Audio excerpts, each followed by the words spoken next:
അപ്പോ ചടങ്ങ് തുടങ്ങല്ലേ അച്ഛാ? ഇത്രയും നാളും ശ്രീമാൻ സന്തോഷ് പണ്ഡിറ്റ് എന്ന് പറഞ്ഞാൽ ഒരു ചാണകക്കുഴിയായിരുന്നു. ഞാനെല്ലാം തുറന്നു പറയുന്ന പ്രകൃതക്കാരന കേട്ടോ. ഇന്ന് ഒരു ചന്ദനക്കൂടായിട്ടാണ് തോന്നുന്നത്. വേണ്ട വേണ്ട, പഞ്ചാര വാക്കുകൊണ്ട് എന്നെ കുളിപ്പിക്കല്ലേ എന്റെ അരവിന്ദ. ഞാൻ ഇത്രയും കാലം വിചാരിച്ചിരുന്നത് സന്തോഷ് പണ്ഡിറ്റ് ഒരു മണ്ടനാണ്, പുല്ലേ, അല്ലെങ്കിൽ ബോധപൂർവം മണ്ടൻ ചമഞ്ഞ് ഇവനെ തടയണ്ട, അയച്ചുവിട്ടേക്ക്. ഇവന് കിട്ടാനുള്ളത് നമ്മളായിട്ട് മുടക്കണ്ട. ബാക്കിയുള്ളവരെ മണ്ടരാക്കുകയാണ്. അയ്യോ, നാക്കി കുരുവരണ വർത്താനൊന്നും പറയല്ലേ. ചരിത്രത്തിൽ കൂടെ കടന്നു വന്ന മഹാന്മാരായ ആൾക്കാരില്ലേ, അവര് എന്താ ചെയ്തതെന്നൊന്നും മനസ്സിലാക്കണ്ട. അത് ഉത്തരം പറ. അങ്ങനെ പറയുമ്പോ എനിക്കൊരു കാര്യം ചോദിക്കേണ്ടി വരും. ഇത്രയൊക്കെ നിങ്ങൾ പറയുന്നു 18 വർഷം പഠിക്കണം, 20 വർഷം പഠിക്കണം. സാറേ, ഇത്രയൊക്കെ പഠിച്ചിട്ട് 90% പൊട്ടി നാറുകയാണല്ലോ സാറേ.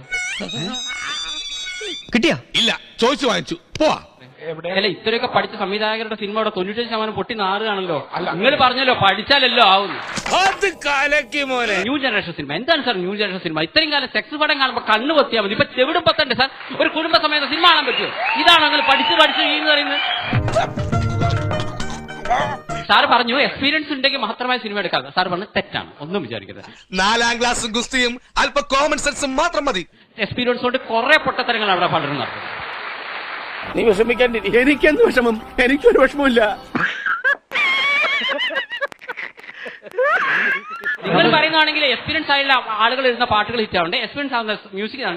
അങ്ങനെയാണെങ്കിൽ ഞാൻ കളിക്കല്ല, ഞാൻ നേരെ ചിറാപുഞ്ചിയിൽ പോയി മണം വിൽക്കാൻ പോണു. സാർ, എക്സ്പീരിയൻസ് വലുതാണ്, പക്ഷേ എക്സ്പീരിയൻസ് ഉണ്ടെങ്കിലേ മാത്രമാകൂ എന്ന് നിങ്ങൾ പറഞ്ഞ തെറ്റാണ്. Just remember that.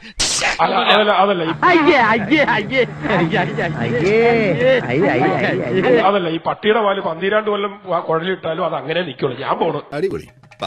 ഇനൊരു സെക്കൻഡ് ഞാൻ എടുക്കൂല. പ്രേമ, ഞാൻ പോണി, എന്നെ തടുക്കരുത്.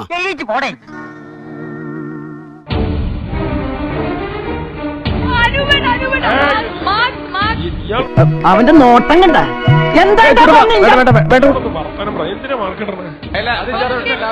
അയാൾ ഇൻസൾട്ട് ചെയ്യണം. അയാൾ മൊത്തം മലയാളികൾ ഇൻസൾട്ട് ചെയ്യണം. ഗോപാലകൃഷ്ണൻ, നീ എന്തായി കാണിക്കുന്നത്? ഒരു അക്ഷരം പറയരുത്. ഒരക്ഷരം? ഏതക്ഷരം? മത്തായി നീ പ്രശ്നത്തിനകത്ത് ഇടപെടണ്ടെന്ന്. അയാൾ മൊത്തം മലയാളികൾ ഇൻസൾട്ട് ചെയ്യണം.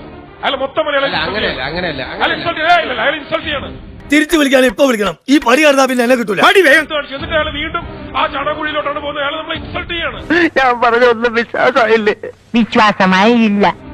ആ സ്ഥലത്ത് ഞാൻ തന്നെ ഇരിക്കണേ. ഒരു കാര്യം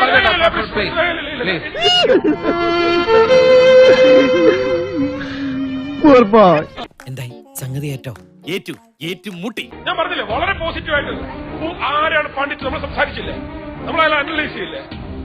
ഇനി ഇതുപോലെ കാണിക്കൂ സത്യമായിട്ടും. അങ്ങനെയാണെങ്കിൽ ഞാൻ നിന്റെ സദാശിവ മാമന്റെ അടുത്ത് വിളിച്ചു പറയും. സത്യമായിട്ടും കാണിക്കൂല, പറയല്ലേ മാമൻ.